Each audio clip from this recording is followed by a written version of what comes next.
3, 2, 1. Well, I'm an only child. Hey, everyone. Welcome back to the Reels of Nefarious. It's Pat.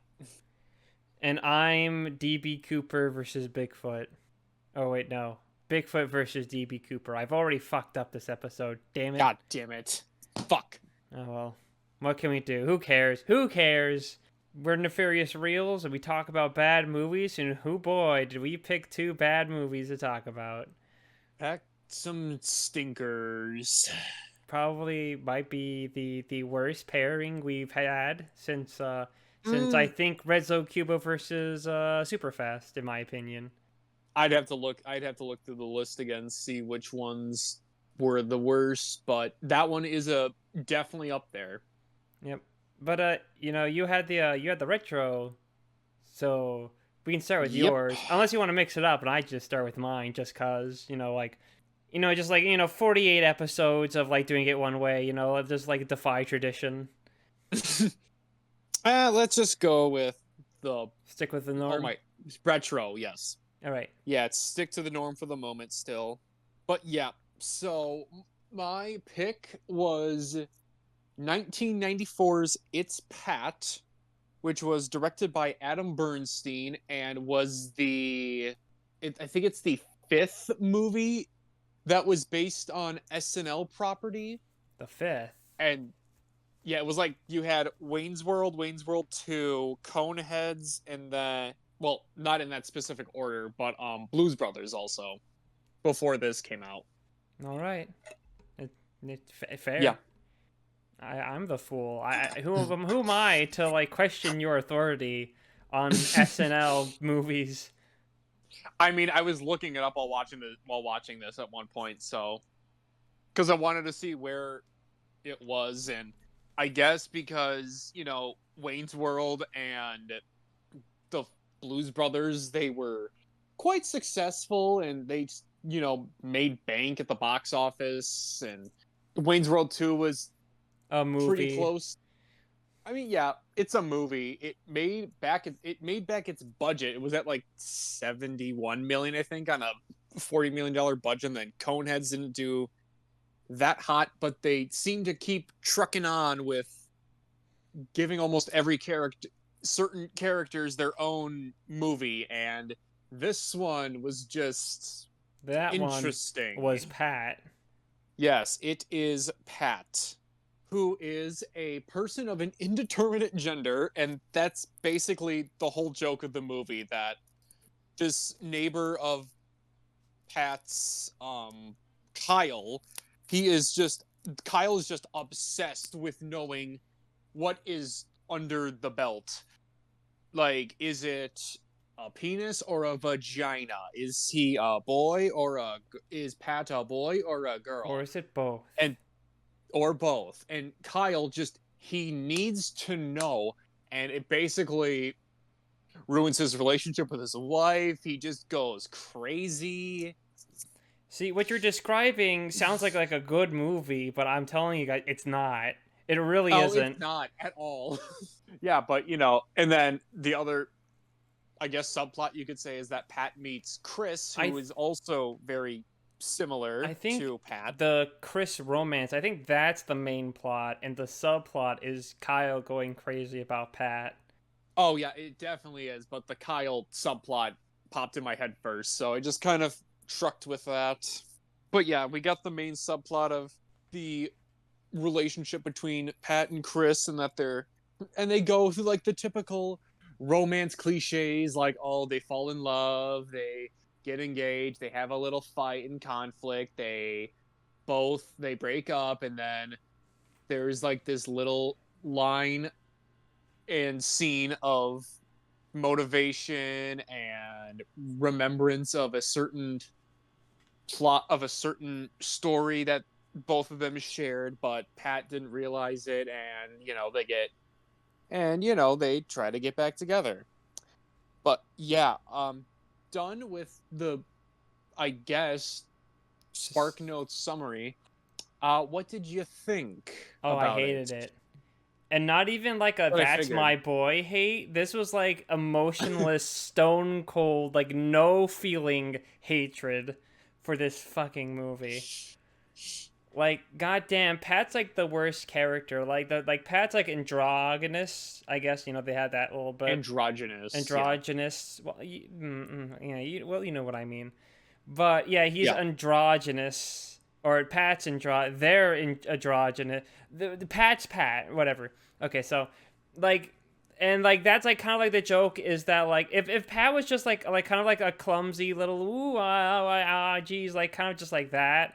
Like it would be kind of Hmm. offensive because oh, here's this interpretation of androgynous person and they're just a bumbling idiot. But also Pat's a fucking asshole too. Like they just had to dip their toes into that as well. Yeah. Like self-centered, like only thinks of themselves for pretty much like most of the Pretty entire much, yeah, fucking most of the movie. time until like the last, I don't know, 10 minutes The maybe. last like yeah, like 5 or 10 minutes. And Pat's still kind of an asshole during that too, and isn't just like, I'm sorry. And he's like, Pat, you have never said that before. Oh. Also, is Chris supposed to be androgynous too, or Yes. okay, that's what I was thinking, but I couldn't tell because no one seemed to care about Chris. Everyone only cared about knowing what Pat was in the movie. Hmm. So I just want to get like a second opinion on that to really clarify. Yeah, Chris was the same, just the a person of androgynous origin, gender origin, and Pat was just like, wow, we are the same. We we like good movies. We don't like bad movies. We We like like dinner. food. Yeah, we love dinner. Oh yeah, I watched this on Amazon, and one of the trivia said that this movie like flopping horribly, and the main actress's brother getting like I think like leukemia made her Oh, lose her damn. faith in God. So like, yeah, that's apparently a thing. Just this is a fun little tidbit that Amazon gave me because apparently I cared Huh. enough about it. Interesting. Yeah, it was pretty funny until I got to the brother getting leukemia part of the trivia Yeah, bit. until that, and I was like, oh, damn.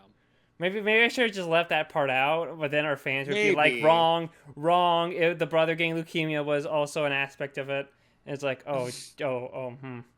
But yeah, it's not funny. I don't think I ever laughed once, even intentionally or unintentionally at this movie.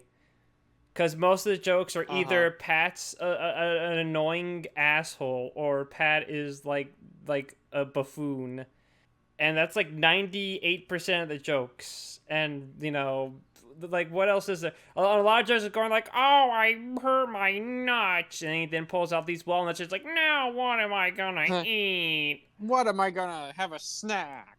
Ah, Yeah, there was a lot like that. I don't remember. There was like I feel. I man, I should have written them down because there was a lot of other ones where it's those jokes where it's like, especially it's getting hit right below the waist, and it's like, oh no, my sausage. Now it's just crushed. no, there's this I one can't put where on a the hot neighbor dog. shows up and is like, "Whoa, is that a banana in your pants? You just have any see me?" He's like, "Well, it's a banana," and she pulls it out and it's just like, "But you can have that because it's my snack." And it's just like I'm like, There "Oh, was but one with like Jesus orange fucking juice. There Christ!" was one with orange juice as well, and because Kyle thought Pat was peeing, and Kyle's like, "Yes, finally! Now I get to see if Pat is a boy or girl." And then it's just, oh, Pat's just pouring expired orange juice in the toilet. I barely remember that. It's all just a blend of just Because it's like a lot of endless just suffering. the same joke. It's the same joke over and over again, and then there's Kyle, and he's just a creep because he wants to know Pat's gender, and I kind of might want to fuck him or something, or her, I have them. no clue because Kyle gets into like really weird, creepy stalker Yeah, he territory. just goes there almost like instantly. And that was another thing too. There's like a couple scenes where people just walk into people's apartments without knocking. They just kind of barge in. And I'm just wondering, what does the landlord have to think about this? That people are just going into people's rooms like it's a college dorm hall without being like, "Hey, can I come in?" I mean, that was just by design. Why do you think the landlord had it like that? I mean, I guess. I mean, assuming the fact that Pat, who is unable to hold a job, which is like a big key part in the story, is able to actually live in like an apartment building, I'm guessing the rent ain't like really that big of a deal. That probably its own, the Yeah. upstanding of the apartment area isn't really that good to begin with. Yeah, that could be it too. Oh yeah, in the Yeah, beginning maybe of the maybe we were just in one of the bad apartment complexes and there's not a lot of rules or anything, so they're just kind of very nonchalant going, "Yeah, yeah, you can just walk in wherever you want. It doesn't matter. As long as you don't kill anyone." yeah. I think the only like I got like extra like ticked off in the early scene where Pat was delivering the mail because I used to work as a post like as a postman post. Oh, I can't think of the word for mailman because I was a mailman for like almost a year before I moved. And like seeing Pat deliver mail poorly, like instinctively made me want to like destroy her on the spot. So, I guess I got a bit of satisfaction of seeing Pat get fired from the job that apparently they only had like 4.5 days of experience on. yeah, I mean, it's mail. I mean, I'm not trying to downplay it, but like, how hard is it? But, Pat finds a way to make it difficult. I won't act like I mean mail can be hard, but it mainly depends on like certain things. But Pat was just failing on like on a basic level here. Like god damn man. Way to go, Pat. Like it's hard for me to think about like because like I said it's like there's like nothing like it's kind of similar to Soul Man in a sense where they have like their one thing and like nothing else so it all just blends together into like nothingness. But then again, at least Soul Man, for as insensitive you could say as it was with subject matter, it at least also gave me some kind of reaction to Yeah, it. I had an emotional response for it It made me for very mad for a that bit. this was happening. I think Except I it did remember. have a except it did have a really funny line when Mark in that just goes, "Mom, Dad, I'm black." Epic. I don't remember hating it as much as you. Well, no, I did hate it as much as you. Just not, I didn't have an openly emotional reaction to it as you Mm-hmm. did. I hated it, and then I got bored because that all they had was just like, "Yo, guys, look, it's a white guy, and he's being black." What? No way! No one's ever done that before. It's like, bro, you're not original. People, white guys have done black in film for like forever now. Be more original, Soul Man. But I guess arguably Soul Man at least has like better intentions than just It's Pat because It's Pat's I is like guess here's the androgynous character like, and they're a loser and they're annoying and you hate them. Is that funny, guys? Ha yeah, ha ha that's ha. like the joke. It's just, I mean, and I get that. I mean, and it's obviously based on an SNL sketch, and I get that's like the gist of it. But when you like a 5 minute Saturday Night Live sketch is not gonna, with one joke, is not gonna work out in a 74-minute movie. You know what? That's like the perfect way to describe it. It's a 5 minute SNL sketch just stretched out for like an Yeah, entire movie length.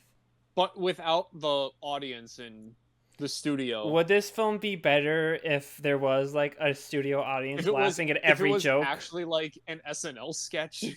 No, would it be funny if like you have like the It's Pat and they're doing the SNL set and then it's revealed that like Pat is like an actual person and then you do their whole movie based off like, oh geez, there has to be more than life than just performing for people.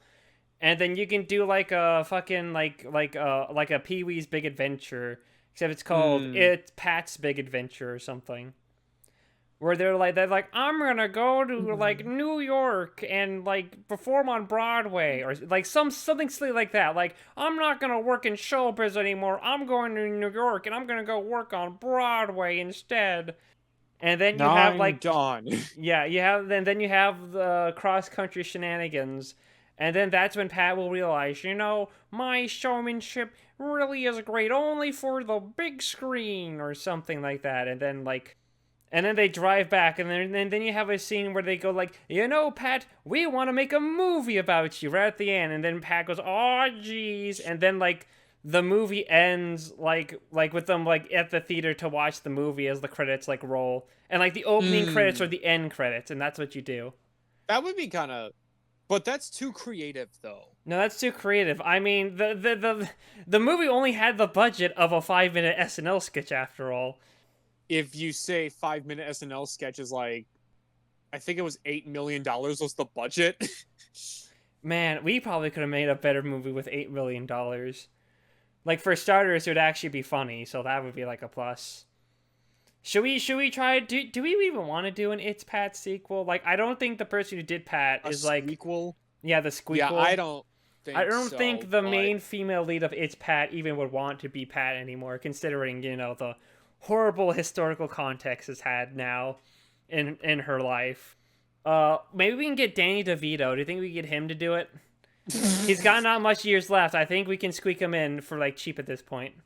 Okay, here, Danny DeVito. We need you to play It's Pat. We're going to play Pat in our It's Pat movie. You get to say swear words in it. That's all we ask. We just be in our movie. No, it's just, you just play Frank from It's Always Sunny. Yeah, exactly. That's how it would be. I mean, what main things? Pat is annoying and an asshole. Then Pat ends up on, like, America's Funniest Home Videos, except it's, like, America's, like, nastiest videos, where Pat sings karaoke at the engagement party, breaks up with Chris, joins a band for, like, a performance, and then I don't remember what happens next. What was the band called? Ween? Yeah, it was like Ween. And there's, like, the joke is that they just play, like, these, like, bubbly, like, pop music and not, like, hardcore rock or punk or whatever that they make you think. Yeah, and then Pat's playing a tuba. Yeah, that was... Was there anything good about this movie, or anything that made you go, oh, that could have been good? Something that was kind of unintentionally funny was when, more in an ironic sense, was when Pat's laptop with their diary got stolen, and, Pat goes to Kyle and is going to Kyle like, man, how do you get into this laptop? Like, is there a password? And then Pat's like, it's in the dictionary. Yeah. And then Pat just runs off, not thinking that Kyle stole it. And then and then they basically go to the hood and just find, and Pat finds a couple of black dudes and just goes, I think you stole my laptop. Like, really? And then another great, just wonderful, conversation where, one of them just goes, are you a brother or a sister? I'm an only child. Yeah, well, I'm an only child.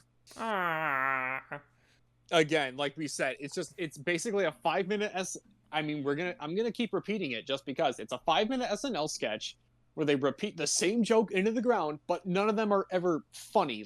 The execution's not funny, the delivery's not funny. Oh yeah, Kathy Griffin's in this. And her character's name is Griffin is there. Famous actress who most people, I think, remember for posing in that picture with the bloody decapitated head of Donald Trump. Oh, yes, that Trump head, yep. Yeah, which honestly probably was, like, not, like, the best call to make. Like, I don't know, say what you will, but I don't think holding up a bloody head and saying no, it's just a statement, guys, is, like, what statement am I going to draw from that is, like, kill the president. It's kind of it's not really the best call. Yeah, that's a very... Just like, retweet, a political cartoon or something. Something that's, like, actually harmless. It didn't help that also Alec Baldwin came in to defend her, and I don't think anyone likes Alec Baldwin, honestly, so, like, that Alec Baldwin is very... interesting. Like, even before he killed someone, I don't think people really liked him that much. Accidentally. It was accidentally, but it was still, like, really? Like, accidentally, but definitely a highly preventable death. Mm-hmm. Especially when you hear that apparently that literally the gun, that was the second time the gun was loaded with a real bullet and fired. So, whatever. This isn't about Alec Baldwin. This is about Kathy Griffin and how she's also in this movie. And I don't care about her. I just wanted to bring it up because her character's name's Kathy in it. and Pat just annoys the fuck out of her. So I guess technically Kathy's like the literally me character. Like Yeah. Kathy's whole thing, she's annoyed with Pat, and then Pat gets her fired from her job, and then Pat takes it, which leads to the closest thing to a funny joke because Kyle gets into the laptop and reads the entire thing, which doesn't reveal anything. But he reads one line that talks about how it's like, I have a secret I haven't told anyone, and as I haven't vacuumed under the couch since I moved here. And then later, Kyle calls Pat to threaten them, and then Pat's just like, well, how do I know this isn't just a crank call? And then Kyle goes, have you cleaned under your couch lately? And I was like, wow, that could have been like a joke. But Oh, and I guess a neat visual was when they're in the House of Mirrors, which I don't know it's a bit of a low hanging fruit because I feel like any movie that does a House of Mirrors scene just by default makes it look cool because it's a House of Mirrors. But it was something, I guess. yeah, it was at least something. But then again, it was just one little a little mini confrontation that Pat just runs away. Yeah, just like pretty easily. I mean, Pat doesn't look very fast. I don't know how Kyle didn't catch up to them in like 2 seconds. I have no clue either. I think Kyle's just incompetent. He can't handle a marriage. He can't figure out the password. He can't do anything. He deserved to be divorced. Can't. I got it. I got the reference. Got him. But yeah, I don't know. Then yeah. Oh yeah, we didn't even talk about the main plot, which is just Chris, and how they're in a terrible relationship, and like Chris is just a pushover to Pat, and then they break up, and then Chris is just like, "Hey Pat, I'm moving to Tibet." And then Pat's just like, I'm going to stop this, like 20 minutes later. And then there's like, we're going to get back together now. And we're going to get married in Tibet, which I'm sure Tibet was very happy about. These two androgynous people getting married. I mean, I don't know about the political climate, the socio-political climate between a marriage that isn't directly between a man and a woman is in Tibet, but I'm going to bet it's probably not that good. Yeah, in the 1990s, I'm just going to gamble. It's probably not looking very good. You don't see the extended cut really where Kat got progressive on that one day, and they were like, "Sure." You missed the very next scene when they were gunned down by like the military for committing like crimes, crimes of getting married. Apparently, yeah, what is considered a quote unquote crime. Yeah, and that's why we never got an It's Pat sequel because they're dead. That makes sense now. Oh yeah, here's a much more even better fun fact than the last one I told you. But on Twitter once, someone asked Kino Lorber, the boutique Blu-ray people, that they should release a Blu-ray version of Sleepaway Camp 3.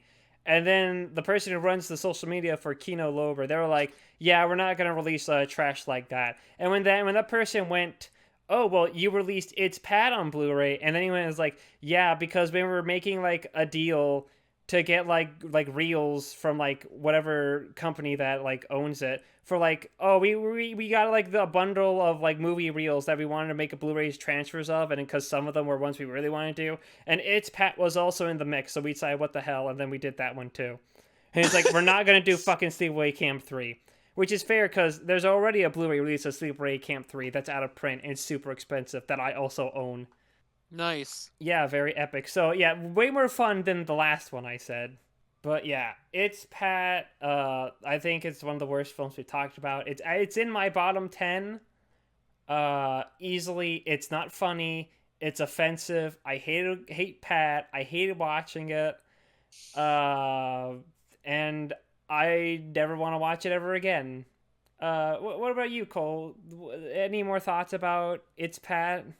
Not Other really. Than that, I just it's thought it crap. was okay. Ew, I think there was. I mean, I didn't hate it as much as you did, but I was like, I mean, there's a couple scenes between Pat and Chris that I think were fine and enjoyable, especially in the beginning until it gets, the main cliche romantic side. And I thought it was also kind of funny that Pat just basically takes Kathy Griffin's radio show job, and Pat's just like, whatever. I'm on the radio now. Fuck you, Kathy. Well, I mean, more power to you. I'm glad you secretly love this film. Are you Yes, it discussing is this a with me being masterpiece. dressed as Pat right now? No. Yeah, I don't have anything. I don't want to talk more about It's Pat. I'm kind of done. I'm checked out. I'm done with Pat. That's Pat, everybody. It is Pat. Now we're on to the modern pick. Oh, And that Jedi, that if you tone of want to aggression there. take the center stage and talk about this joint. Yeah. So we were supposed to watch Bigfoot Exorcist, but the DVD I pre-ordered never shipped, and I don't know if it's a case they didn't cancel my order. So hopefully it's just Oh, that nice. I'm like on a list and I'm just like near the bottom of it or something for getting Mm-hmm. the DVD, or they just took Fingers my crossed. money and fucking ran with it. So like It could be either that or. too. So this is technically the second time we've ever had to get a replacement movie to replace the original recommendation. The first time being Babysitters Babysitters Beware, and beware. we replaced it with a Pinocchio fruit movie. We replaced it with Pauly Shore Fruity Pinocchio. Yeah, but anyway, in my hubris, I'm like, well, I could recommend another movie, but I'm strictly gonna do a Bigfoot movie because it's been a while. And I looked up what Bigfoot movies I had on my watch list, and there is one called Bigfoot vs. D.B. Cooper, which is directed by David DeCoteau, my favorite director ever. And I was just like, and it was on YouTube. And well, there's another reason why, but I'll get into why I recommend this film specifically later. Yes, But I would actually like to know why specifically this Bigfoot, other than David DeCoteau. yeah, and well, and I that's why I picked this one. I sent the YouTube link to Cole, and yeah, so Bigfoot versus DB Cooper is about a guy regaling the tale of DB Cooper. Uh, well, kind of. DB Cooper's more there, really, but it's more of him going to the forest where DB Cooper will end up coming down from. We'll discuss who DB Cooper is later. And basically, he runs into a bunch of guys who are out on like a fucking bachelor party. Bachelor party and turkey Yeah, hunting bachelor outing party turkey in hunting out in the the woods of forest. Washington, even though it's that same house in California that David. Does he own that house, or is it just like one that he? I have no Because that's for idea. like almost everything. I think He I uses it. heard it's a porn house that David DeCoteau Oh, rents. hell. Oh no, I think I do remember hearing that part too, but still. The iconic My Stepbrother is a Vampire House. Yep, my Dab. stepbrother's a vampire. I feel like there was another David DeCoteau joint we 1313 watched. Giant Killer Bees. I was about to It's say, also was there it in Halloween Puppy. Halloween Puppy? I'm pretty sure that was also in A Talking Cat. Talking Cat. Yeah. He uses the house a lot, which He like uses it a lot, so he gets his money's worth out of it. yeah. So Yeah, say what you will, he gets his money worth out of that house. he does. And he meets up and he's like hanging out with them, and occasionally Bigfoot shows up. Yeah, Bigfoot kind of shows up, mostly just kind of lingers, waiting to attack, I guess. I don't know. Yeah. I'm a little scared to ask, but Cole, what did you think of Bigfoot versus DB Cooper? I was so bored out of my fucking mind. This is honestly the worst David DeCoteau movie I've seen out of his 9. Nine. I Like, thought it you seen wasn't 10. even interestingly fun. It was just boring. Like, I was honestly losing my mind by the first 10 minutes when it was just, again, just a guy shirtless, walking for 10 minutes. I was losing it. Yeah, this is the you know how I have my meltdowns. This is gonna be Cole's meltdown part. I think it's been a while since we've had you having a meltdown with a film. Let's see if we can if it happens. But yeah, I'd agree. I do think this is so far the worst David DeCoteau movie I have seen. Like, And I know some people would go like, well, isn't it just like on par with like 1313 giant killer bees? I say no. No. 1313 Giant Killer Bees at least had some weird, funny moments in it. Yeah, and they Even weren't if, afraid to again, it show was the just giant killer boring as bees shit. And yeah, they actually showed it in frame and not just up in close, like in up shadow or close shots arguably in with the sun behind shadows. it and shit like that. It's like they were Except, it, embarrassed to show the costume. yeah, go like raw dog it, please. I want to see the full costume. Show me your, even if it's a cheap I'm not. $5 Bigfoot costume from the bargain bin at um Halloween Express. I'm not gonna lie, Cole. When you said raw dog it, I thought meant you wanted Bigfoot to rip his like cock out or something, which would No. technically be very fitting for the movie that we watched. Yeah, it would be fitting. Like yeah, but like Bigfoot is like mainly like an afterthought. It's not. He's not nearly as charming as those killer bees were, especially since like Bigfoot is so like secondary, and so is DB Cooper. Really, like he's set up kind of at the beginning where he's like, oh, he hijacked the plane and he like took it and he got all the money. And then the Linnea Quigley cameo happens because she's the voice of the flight attendant that talks to DB Cooper. Oh, okay. So yeah, it's not bullshit. Yeah, at the front, yeah, you see on Letterbox where it says Linnea Quigley and Eric Roberts, where Eric Roberts is the narrator, and Linnea Quigley is pretty much just has that cameo as the flight stewardess.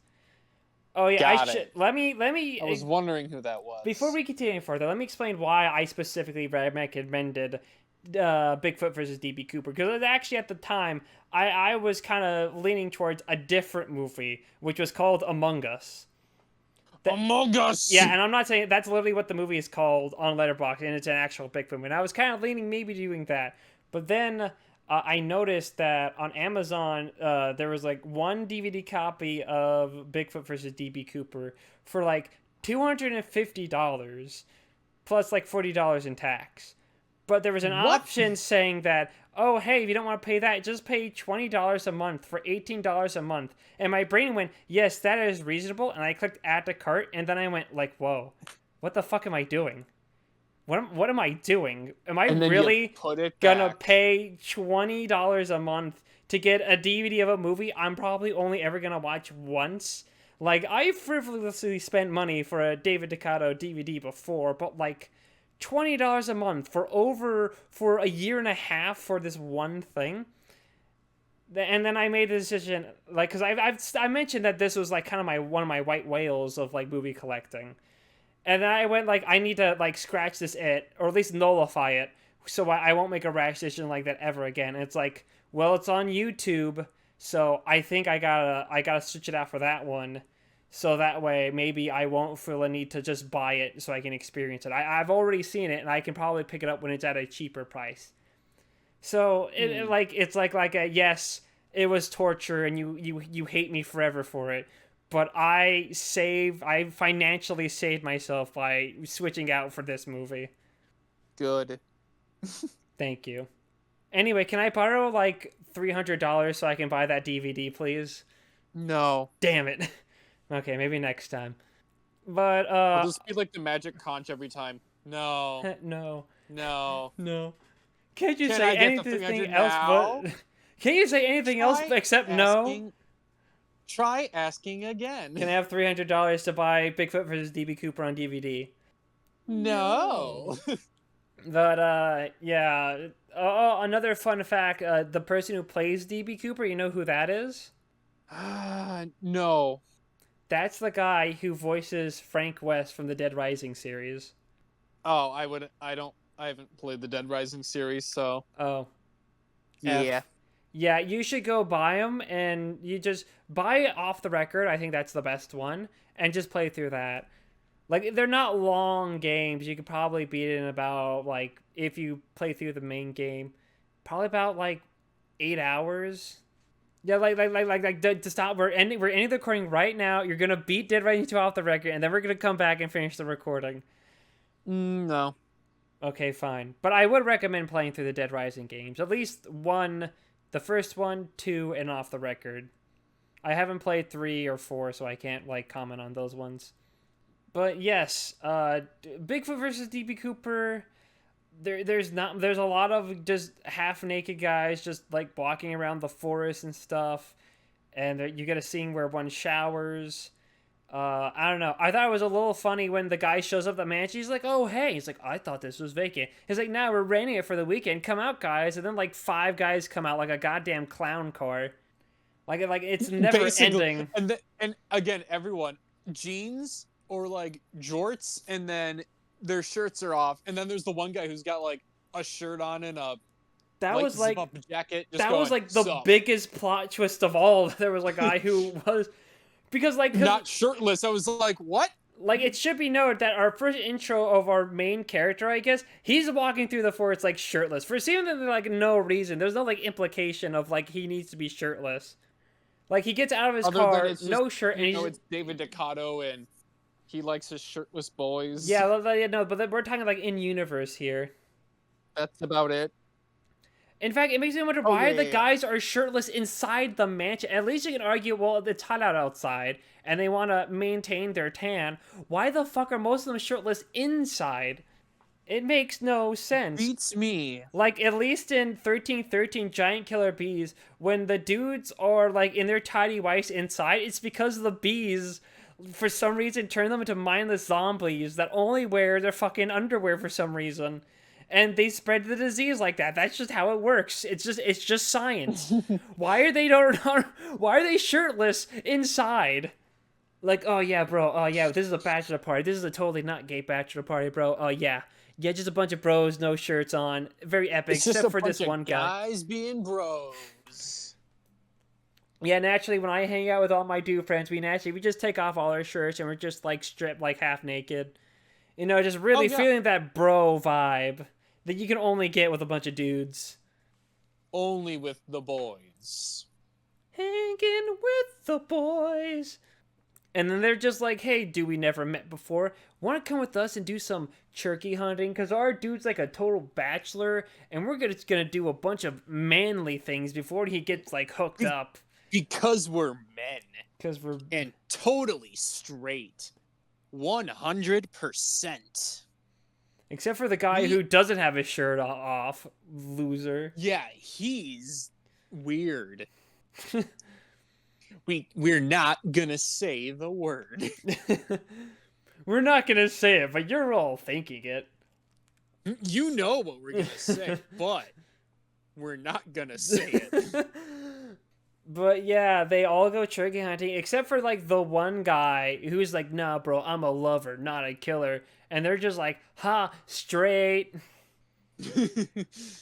And he, ironically, the guy that they're having the whole bachelor party for, he just gets killed off first. Off screen, that's another thing. No blood. There's like, he just gets slashed, and you get a sound effect, and that's it. No blood, which is also which was really upsetting because I wanted to see some blood squibs. Like, it's okay, you don't have to show the exact kill, but like, you don't even need the blood squib. Just do a blood splatter. Just mix some ketchup in with like a bit of water and splash it on the wall. Get some or like whatever that fake blood is, and just. I'm guessing the house doesn't cover like red stains; it only covers white stains in their deposit. Oh, white stains. I see. Oh god, that was the best fucking joke I ever told. It's like better than any joke in It's Fat. Oh fuck me, man! I thought of that like in an instant. That was genius. Oh my god. I don't know, it's not even that funny. Why did I laugh so much from that? Oh god, I thought of it. Okay. But yes, all the deaths are off screen except for my personal favorite one. Well, other than DB Cooper's death, I thought he was iconic. But my favorite one is when the guy goes swimming and it does the dumb slash, but the guy like falls like awkwardly like backwards into the pool, and then he has to awkwardly adjust himself like front forward because he's dead, and it's way cooler if the dead body floats from his front than on his back. You know, because it's also probably continuity, so you can't see that he clearly doesn't have a wound, which, you know, like kind of a little late on that. Yeah, but like everyone just gets killed off one by one, you know, by Bigfoot. And they're like, "Oh my god, it's Bigfoot killed our friend. I'm gonna run away now." And then Bigfoot just like teleports. He's like, "Hello," and then just like fucking kills him. Yeah, that's really the whole movie. Just scenes of them walking around half naked. Unfortunately, David DeCoteau does not show dick in this movie, even though there is a scene with a guy in the shower. And you know what? That's another thing this film doesn't have. This film doesn't have continuity errors like in 1313 Giant Killer Bees. That was like a huge thing for me when I was watching it. Like with like the socks. Sometimes he was wearing socks and sometimes he wasn't. Or like the pillows would change or stuff like that. Like that was like a big like part of the charm in 1313 Giant Killer Bees, other than of course naturally the giant killer bees or how stupid the fucking plot was with the researching bees. Or how like the 1313 Giant Killer Bees is so fucking weird. Like what the fuck? It's a real letdown. Like here's a question, Cole. Do you think this film would be more enjoyable if we didn't already see 1313 Giant Killer Bees? Like, do you think we were already like spoiled because we just saw Peak already with David DeCoteau skin flicks here? Peak. Like, unfortunately, skin flicks. Apparently, we've already peaked. Like, thank God I already saw the first 1313 film already, so I didn't want to recommend that one and went straight to the second one.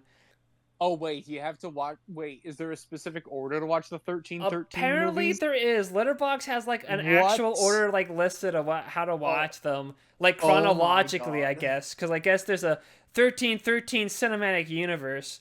I skipped over the first one, even though it has one of our favorite stars, Judd. He's in the first one, but like I said, I already watched the first one, so it's like, well, I've already experienced that. Let's move on to the second one, because Cole already has that watch listed, and I bought you the DVD, so you own it forever now. Yay. You watched it with your brother, too, which, like, made it, like, even weirder when you thinking it over. Well, he wanted to see it because he's seen the trailer from one of the other... because some people were reacting to it, and then it was just like, what the fuck? And then he was just interested, and then he lost his mind. Yeah, we all lost our mind. And then you forced Luca and Jules to watch it. Well, I didn't force Luca. I forced Luca. Jules popped in for like 20 minutes, and then he like dipped out. You know.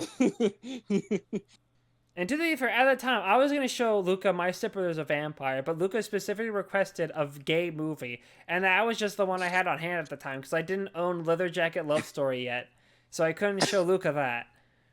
So you had to do softcore gay porn. Yeah, and it was incredible. Unfortunately, once again, another fault. 1313 Giant Killer Bees, it made me have a Joker moment during one of the scene where the guy was laying on the bed for like 10 minutes. This movie, no Joker moment. It was just really boring. It was really boring. Except it was even more funny because I was watching it out of my living room and my mom was just like doing work on her laptop. Oh god, you watched this with your mom? What? Okay, Cole. She just popped in. It wasn't like that. She just pops in, just start doing work on her laptop. We'll look up once a second, be like, "Hey, what you watching?" And I'm like, a movie. Yeah, it was like, and then what happened? It was like in you were like, oh god, oh fuck, you started smacking it, but then like more David DeCoteau skin flicks keep like popping up on the TV. You're like, no, go away, it's nothing, mom.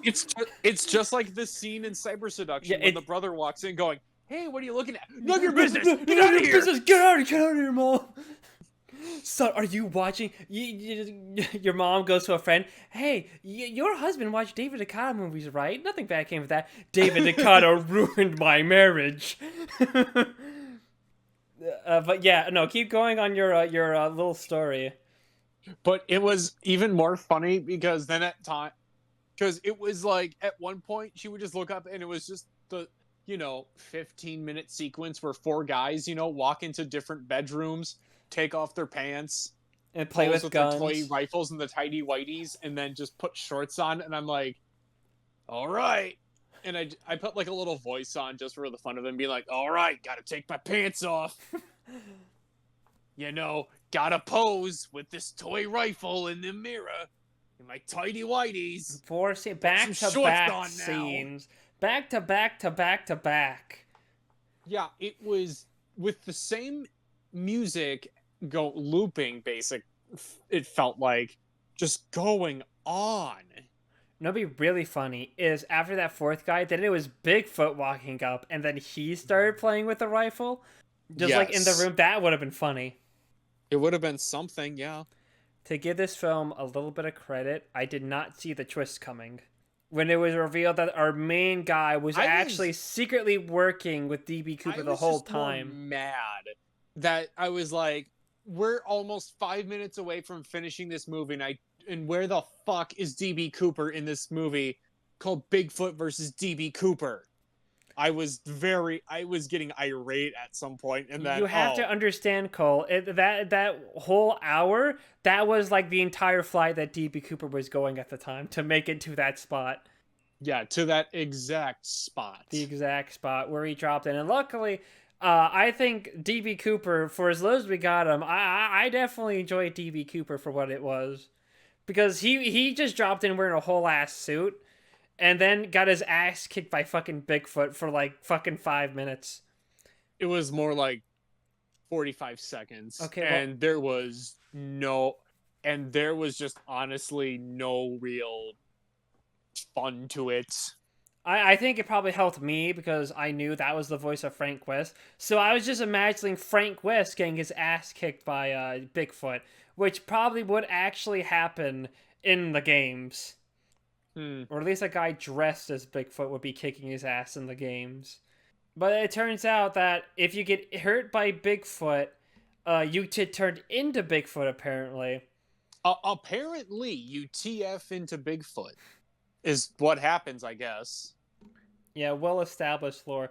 And to be fair to this film got me one laugh in this whole thing, which is basically when DB Cooper's like, "Get out of here! You need to get out of here!" And the guy goes like, "Can I have the money?" He's like, get out! What the fuck, dude? That's my money. Get out of here, you dingus. And that got a laugh out, like a genuine laugh out of me. Good job, DB Cooper. You did what its Pat couldn't do. Even though you are also bottom 10. I mean, what else is there to say? It's no 1313 Giant Killer Bees. I'd rather watch that movie again.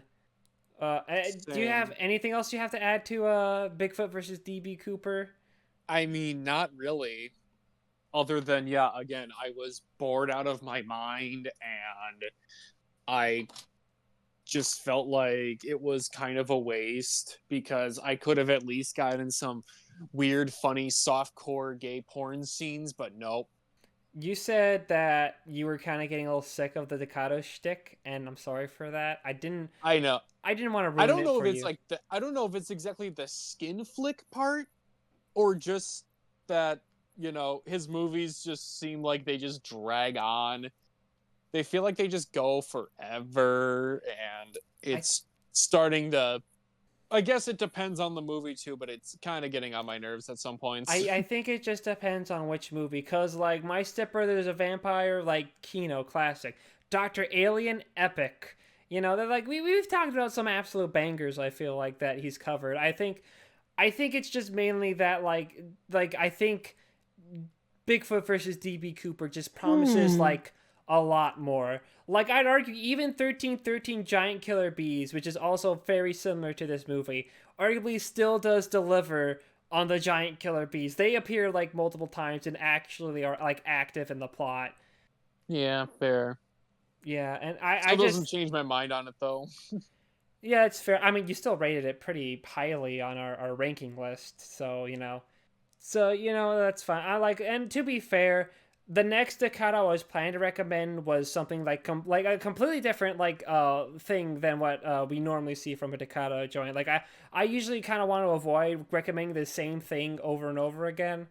And my idea of my next recommendation was something like very different from what we've covered so far. It just so happened that my almost $20 a month for the next year and a half purchased almost happened, and I felt like I had to make the call.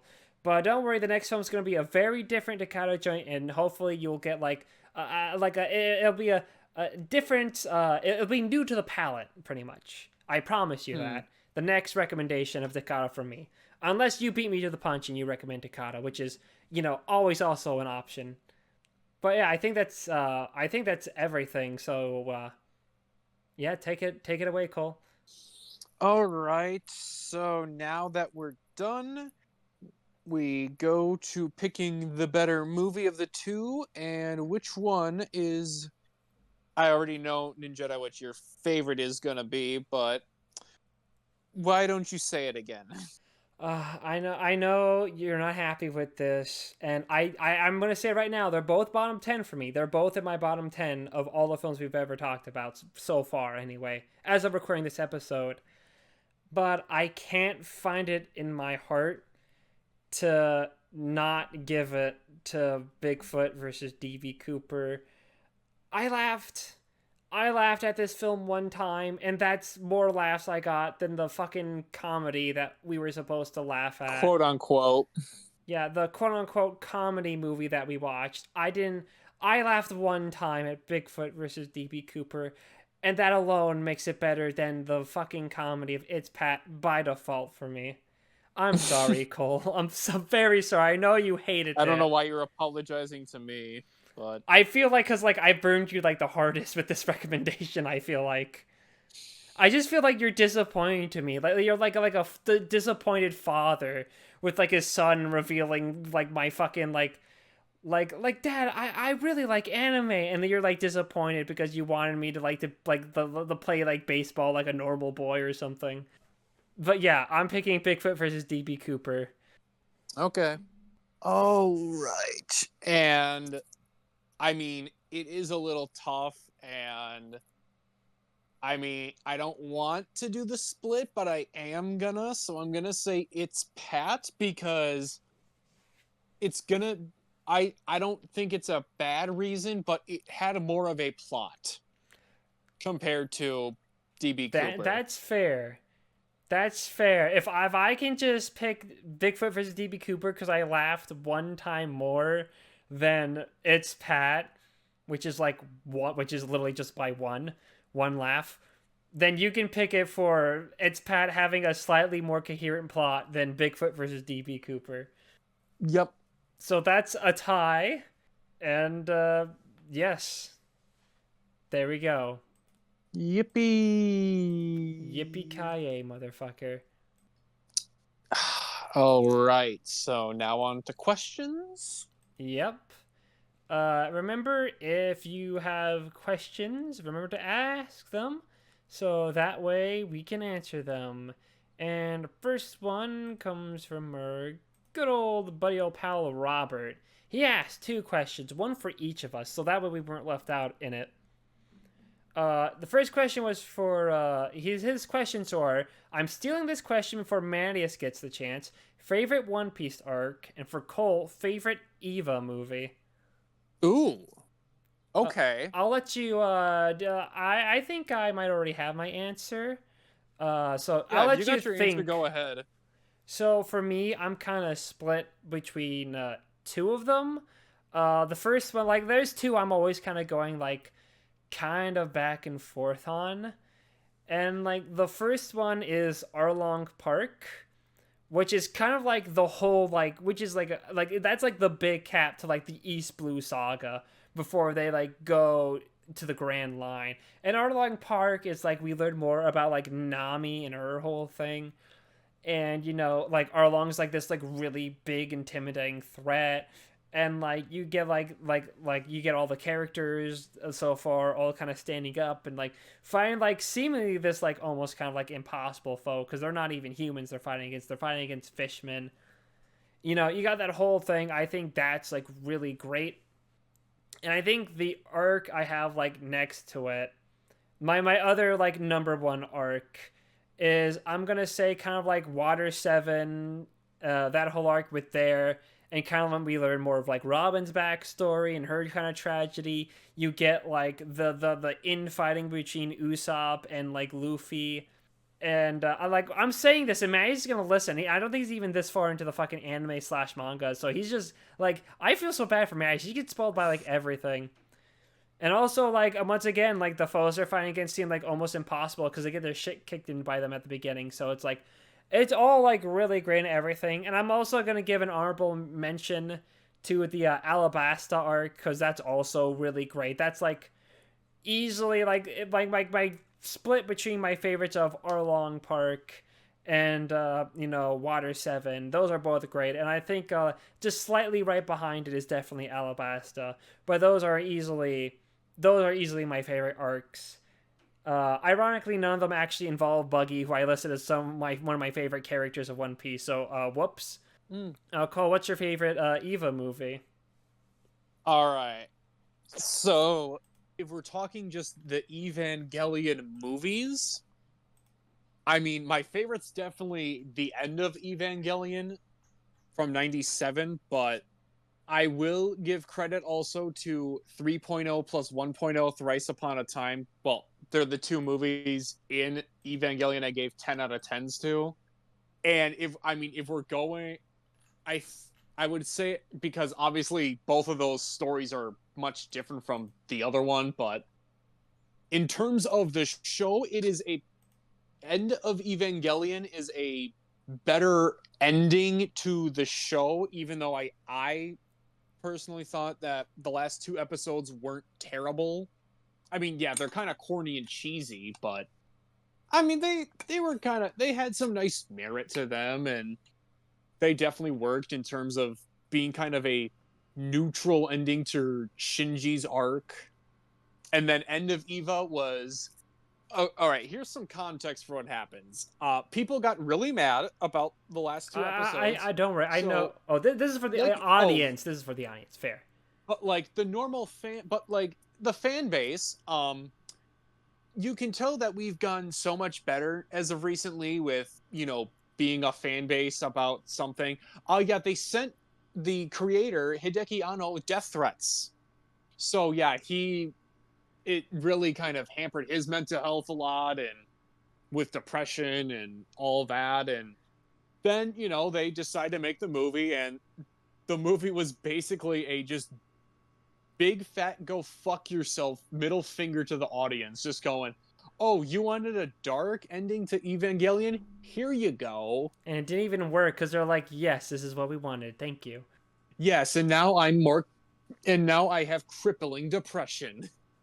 But even then, like, even if you're not talking about the crippling depression that you get from it, just the movie in general was just, it was, well, half just, the regular story of Evangelion just wrapping things up, but also just the weird, oh god, I don't even know how to describe, like, the dreamlike feel of it. I mean, there is a lot of religious imagery that Anno uses throughout that obviously is used in here once you look at it, and you're just like, this is probably one of the best looking movies centered on apocalypse I've ever seen.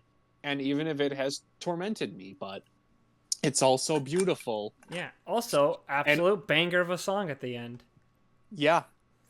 And seeing that movie in a theater was, honestly, it felt like a religious experience. It was one of the best things I've ever seen in a theater. And I mean, I've obviously said End of Eva is my favorite, but I will say for 3.0 plus 1.0, it is the better ending for Shinji's happiness, is what I will say. It wraps up the good ending for Shinji, is in that character arc, for him to be actually happy and properly loving himself as an individual. All right.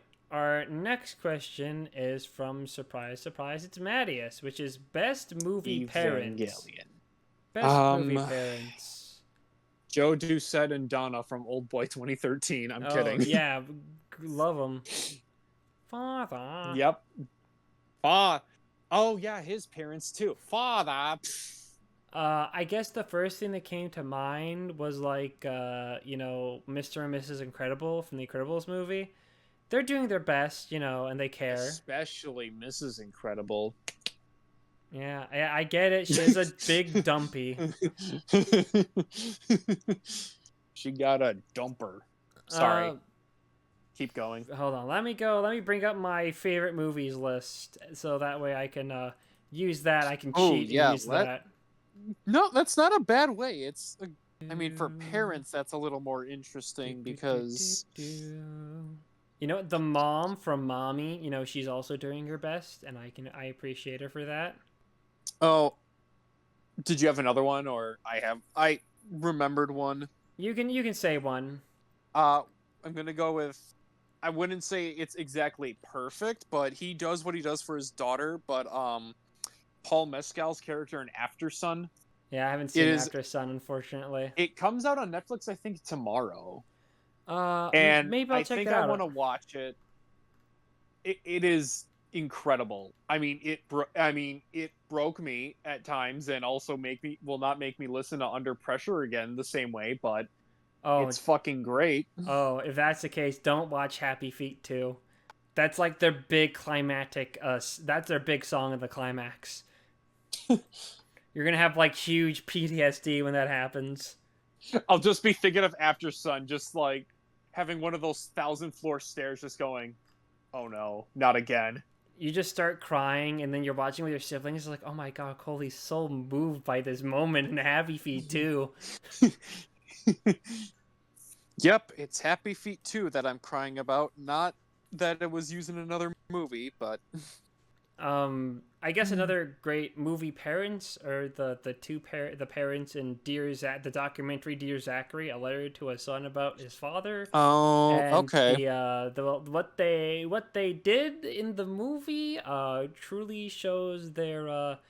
truly shows who they are as people, and that's all I'm gonna say because people should watch this Yeah, I movie. feel like this is a movie I want to know little about watching, so. Yeah, that's why I'm being vague because I know you haven't seen it yet, even though I keep pushing you to. Mm-hmm. Like I know, like I mean, if you watch like the elephant sitting movie, I think at this point you can just rip the Yeah, band-aid and do Dear exactly. Zachary now. Ah, Um, let's see. I mean, oh, here's a good one. The dad from My Neighbor Totoro. I can't remember what his name was, but I haven't seen that either. another. It's a Ghibli banger. It's a jiggly banger. Yes, it's a Studio Ghibli banger. I don't know. I just feel like I don't watch a lot of movies that have parents that are actually good in it. I feel I like. know. I'm like looking at them, like some of the Oh, best I'm not. movies I watch don't really have great parents. Oh They wait, no, don't I have usually one. really focus on the Lorenzo's parents. Oil. Lorenzo's Oil, and those parents put up with do have to do like so much for their son. Wait, what? Lorenzo's Oil. It's made by George Miller, who made the Mad Max movies, and also, Oh, yes. yeah, he made this movie called The Lorenzo's same guy who Oil. also, yeah, along with Mad Max, made Happy Feet and Babe Pig. Yeah, he made Babe 2, he made both Happy Feet movie, and he made a horny genie movie, which I'm going to be Oh, right. I watching forgot about the tonight. genie one. I keep forgetting about the genie one. Yeah, I'm gonna watch that tonight. You know, I've almost seen all of George Miller's films that he fully directed. So yeah, Woo! just that one. Then Furiosa, and hopefully the theater might still be showing it. Maybe I don't know. Apparently it's gonna come out on streaming soon, so I have options. I hate the average movie going audience. Yeah, I I'm don't know. holding a very big grudge on that. Oh, they I ruined know your Mad Max Furiosa. isn't like the biggest well-known franchise to everybody, but like, come on. Oh, you mean the financially you hate them? I thought you like had a really bad movie going experience or something. No, no, no, no, no. Yeah, the financial box office returns because they'd rather go see baby shit like If or Garfield.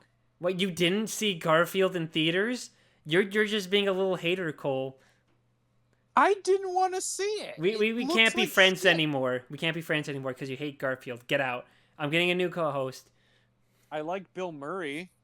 I mean, the Bill Murray ones, I mean, they're bad, but they're more fun. I know, but yeah, Lorenzo's Oil. The parents have to put up with so much. Lorenzo's Oil is actually a pretty good movie, and I think it's kind of it's being kind of Hmm. slept on. I mean, it does feel kind of like an Oscar bait movie, but it's got some like really good Mm-hmm. stuff in it anyway. So you know what? It gets a pass. You know who are also really great parents? The ones in Cyber Seduction His Secret Life, because they're trying to help him get off Yes, his of addiction of course. porn. Yep, they gotta stop him. That's kind of all the ones that I think kind of I can think of. Do you have any more? Um, I got one more.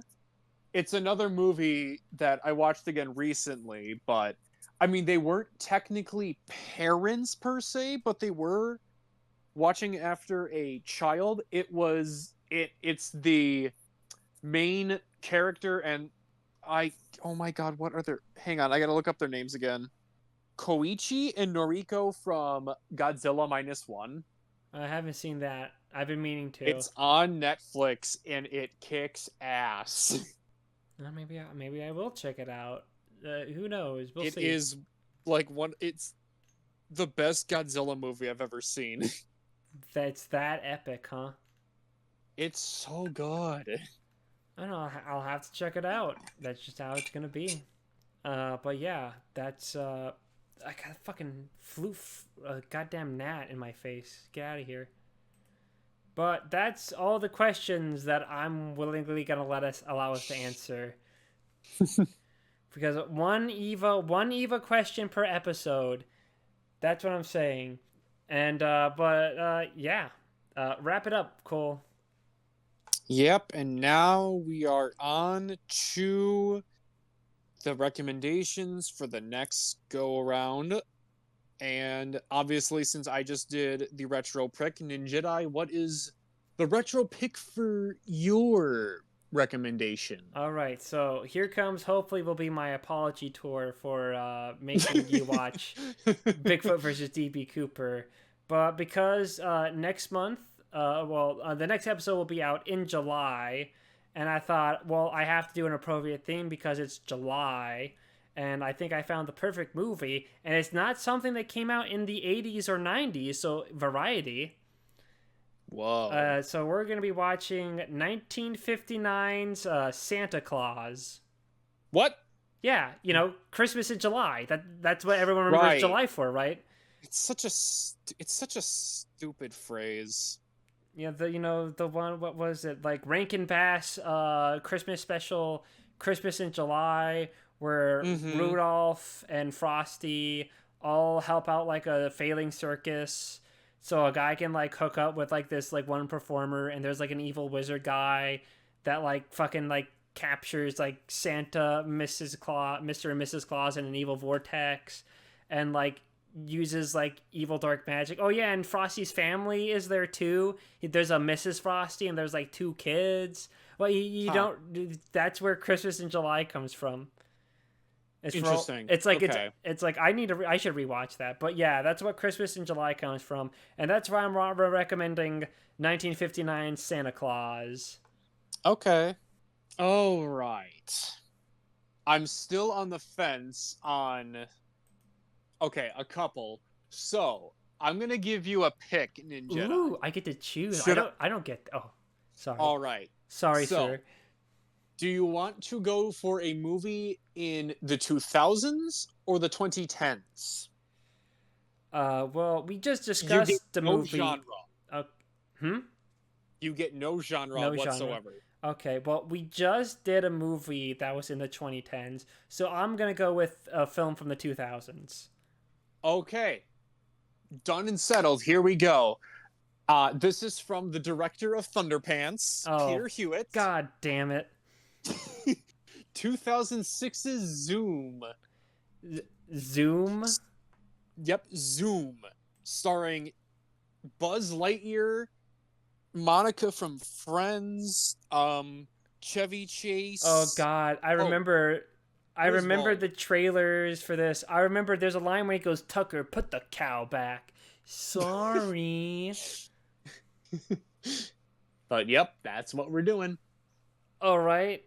Oh, god damn it. So, if you don't want to get spoiled for Santa Claus or Zoom, how about watching those movies in advance and also ask us questions and like and subscribe and stuff.